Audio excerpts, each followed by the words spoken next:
باپ کی خدمت میں دل و جان لٹاؤ، قرآن کا فرمان ہے تم اس کو نبھاؤ،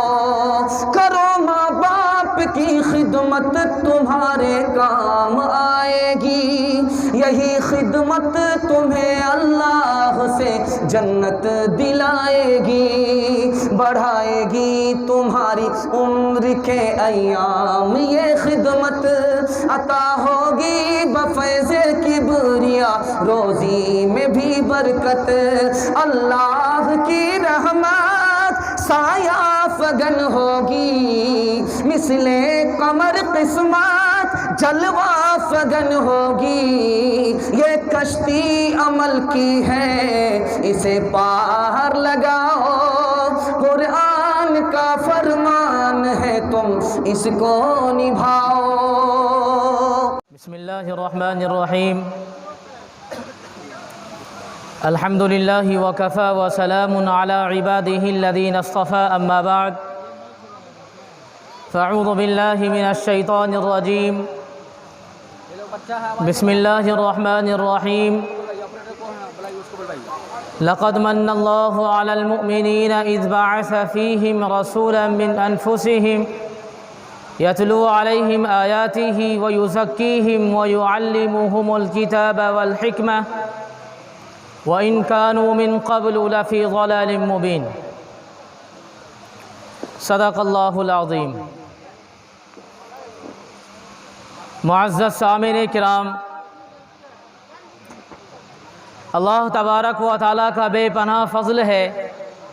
اللہ تبارک و تعالیٰ کا بے پناہ احسان ہے، اس کا کرم ہے کہ اس خالق و مالک نے ہم تمام کو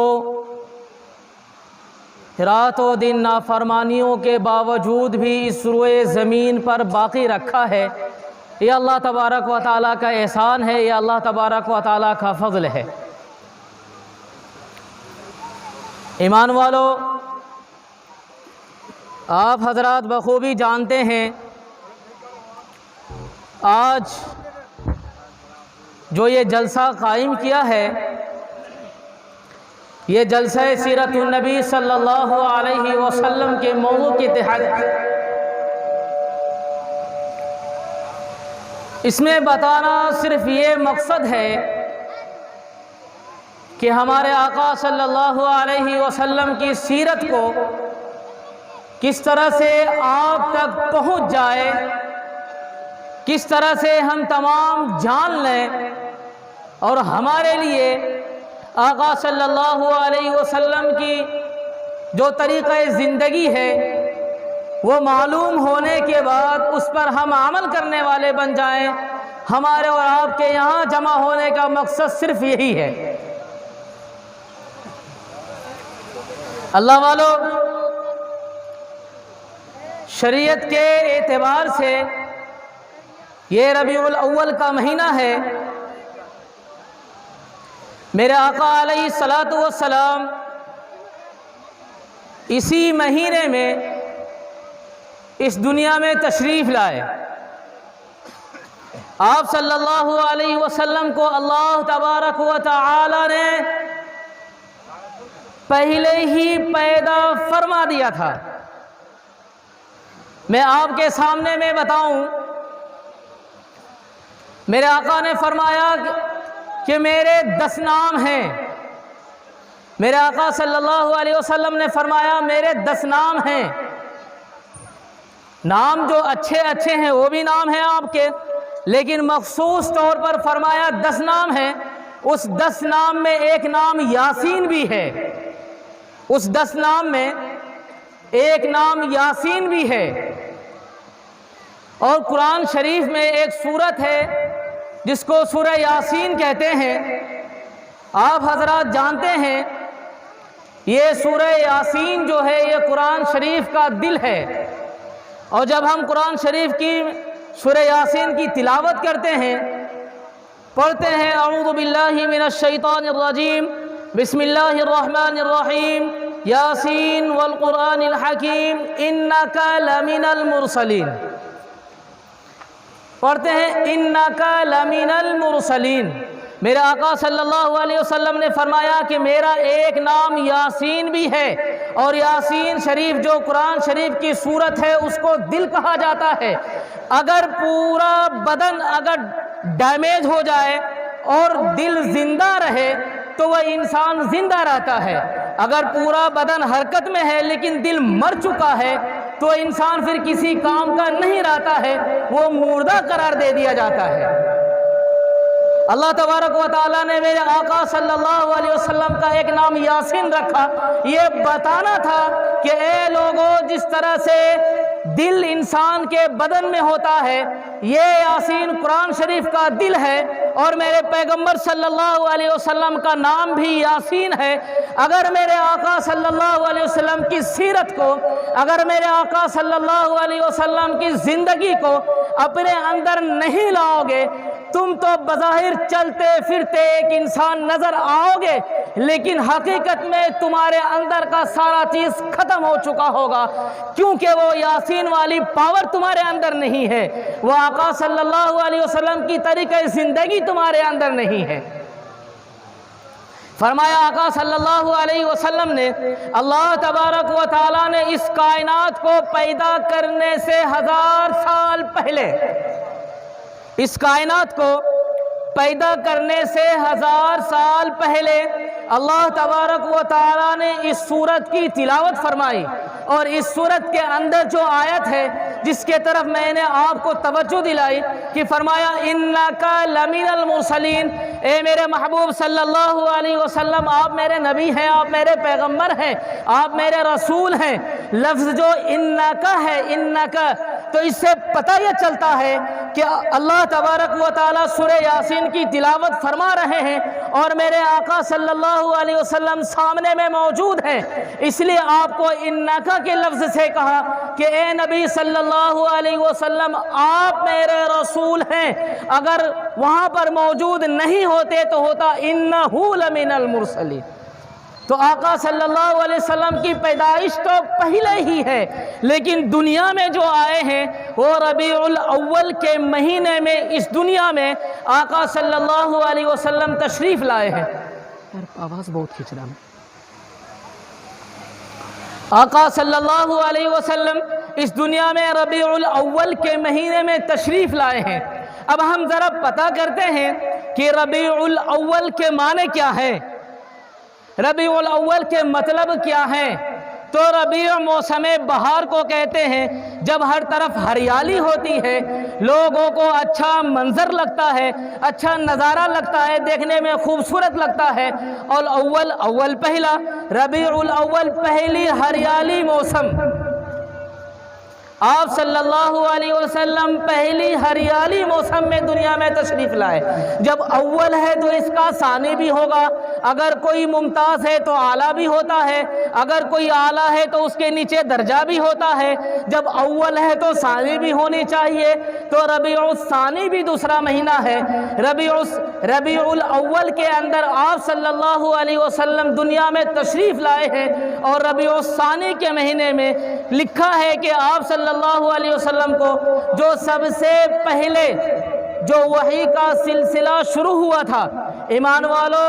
نبی کا خواب میں اللہ کی طرف سے کچھ بتانا یہ بھی ایک وحی کا درجہ رکھتا ہے، تو یہ ربیع الثانی کے مہینے سے شروع ہوا تھا۔ میں نے آپ حضرات کے سامنے جو قرآن کریم کی آیت کی تلاوت فرمائی ہے، اس میں اللہ تبارک و تعالیٰ یوں فرماتا ہے، لقد من اللہ علی المؤمنین، لقد من اللہ علی المؤمنین، بے شک بلا شبہ اللہ تبارک و تعالیٰ نے ایمان والوں کے اوپر میں احسان فرمایا، ایمان والوں کے اوپر میں احسان کیا ہے۔ جب ہم قرآن کی تلاوت کرتے ہیں تو اللہ تبارک و تعالیٰ تمام نعمتوں کو دینے کے بعد ایک بندہ کو ہاتھ اور زبان پیر ساری نعمتیں دینے کے بعد، دنیا کی تمام نعمتوں کو دینے کے بعد، اللہ تبارک و تعالیٰ بندوں سے یوں فرماتے ہیں کہ اے میرے بندے، اگر تم میری نعمت کو شمار کرنا چاہو تو نہیں کر سکتے، لیکن اس نعمت کو جو آپ صلی اللہ علیہ وسلم کی شکل میں ہمیں اور آپ کو ملا ہے۔ اللہ تبارک و تعالی فرماتے ہیں لَقَدْ مَنَّ اللَّهُ عَلَى الْمُؤْمِنِينَ، بلا شبہ اللہ تبارک و تعالی نے ایمان والوں کے اوپر میں احسان فرمایا ہے۔ کیا احسان فرمایا ہے؟ کہ اللہ تبارک و تعالی نے اسی انسان میں سے اپنے چہیتے اپنے پیارے پیغمبر کو، اے لوگوں تمہارے اندر اللہ تبارک و تعالی نے مبعوث فرمایا ہے۔ اس لیے مبعوث فرمایا ہے کہ تم سے پہلے، یعنی کہ آقا صلی اللہ علیہ وسلم کو دنیا میں آنے سے پہلے، قرآن شریف کی اسی آیت سے پتہ چلتا ہے وَإِن كَانُوا مِن قَبْلُ لَفِي ضَلَالٍ مُبِينٍ، وَإِن كَانُوا مِن قَبْلُ لَفِي ضَلَالٍ مُبِينٍ۔ قرآن کہتا ہے انسان تم تو کھلی ہوئی گمراہی میں تھے، تم تو دلدل میں پھنسے ہوئے تھے، تمہارا تو کوئی ٹھکانہ نہیں تھا۔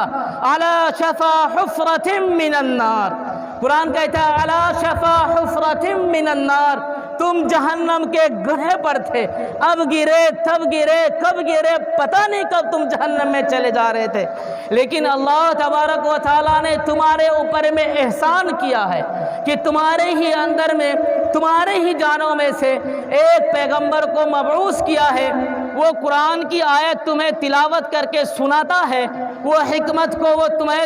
قرآن کی آیت کو تلاوت کر کے تمہیں سناتا ہے اور بتاتا ہے کہ اے لوگوں تم گمراہیوں سے نکل کر ایک اللہ تبارک و تعالیٰ کی ماننے والے بن جاؤ۔ قرآن شریف کی جز ہے وَإِن كَانُوا مِن قَبْلُ لَفِي ضَلَالٍ مُبِينٍ، تم آقا صلی اللہ علیہ وسلم کی دنیا میں مبعوث ہونے سے پہلے کھلی ہوئی گمراہی کے اندر تم تھے۔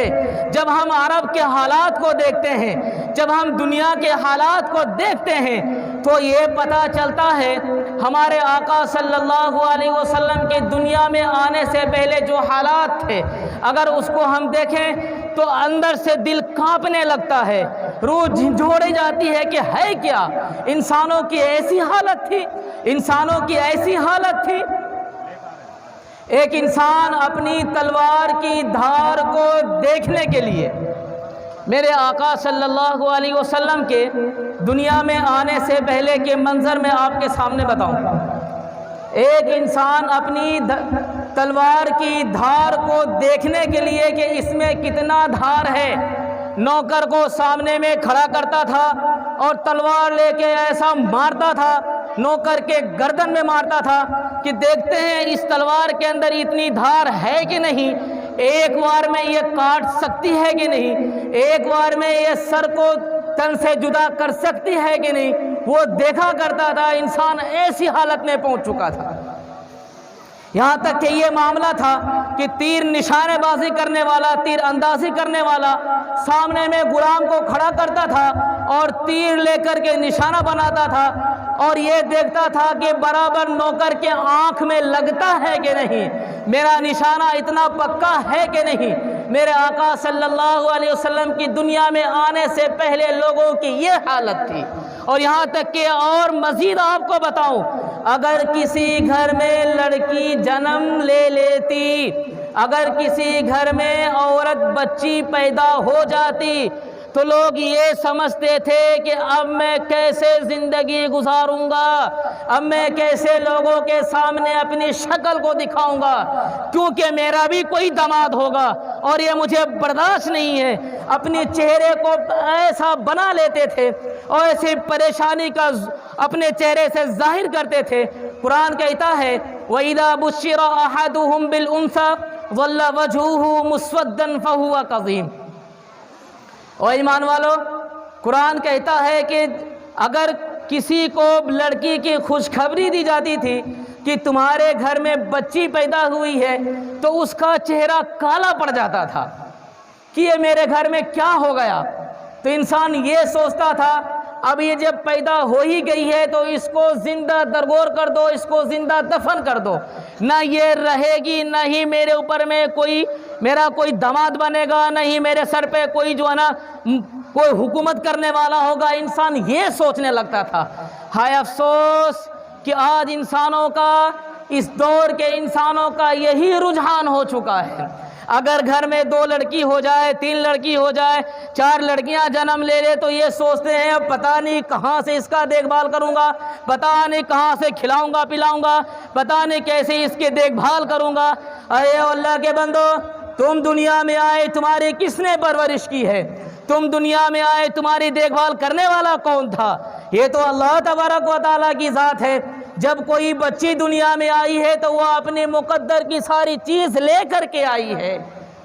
اس لیے ہمیں پریشان ہونے کی، گھبرانے کی ضرورت نہیں ہے۔ آپ صلی اللہ علیہ وسلم کے مبعوث دنیا میں آنے سے پہلے لوگوں کی یہی حالت ہو چکی تھی۔ میرے آقا صلی اللہ علیہ وسلم نے جب دنیا میں آپ کا وجود ہوا، آپ دنیا میں جب پیدا ہوئے تو اماں